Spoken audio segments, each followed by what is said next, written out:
O Concello de Carballedo continuará durante o mes de xaneiro ofrecendo aos máis cativos diversas actividades de Nadal, tanto a chegarse a un parque de xogos en Ourense como a coñecer en persoa os Reis Magos.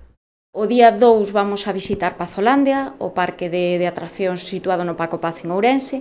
Este ano, a diferencia de anos anteriores, vamos a ir por a tarde, outros anos íbamos por a mañá, pero este ano vamos a ir o día 2 por a tarde.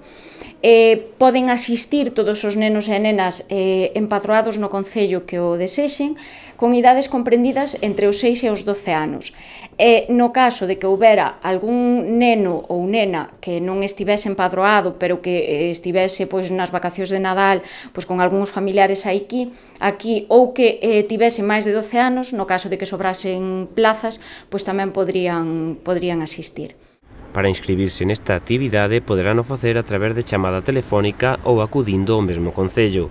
En ambos os dous casos, os cativos necesitarán unha autorización firmada polos seus pais para poder asistir. Tamén no mes de xaneiro vamos a ter a festa de Reis Magos, que vai a ser o día 4 por a tarde, a partir das 6 da tarde, aquí no Salón de Actos do Concello.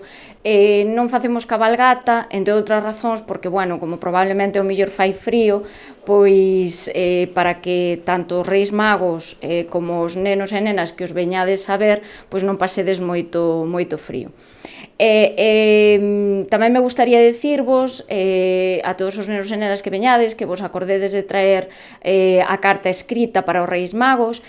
Recibistes no voso domicilio un sobre donde iba esta carta para que lle escribades os agasallos que queirades que vos traen. Os rapaces teñen que saber que os Reis Magos saben falar e coñecen todos os idiomas do mundo. Con esta carta preténdese animar os máis cativos a que a escriban en galego. Este é un modelo de carta que nos enviaron dende a Secretaría Xeral de Política Lingüística, que un pouco co que se pretende o fomento da escritura en galego por parte dos nenos máis cativos. Non se esquecer de escribir a carta antes do venres día 4, para así entregarlla en persoa aos Reis Magos e que estes teñan tempo de preparar os agasallos.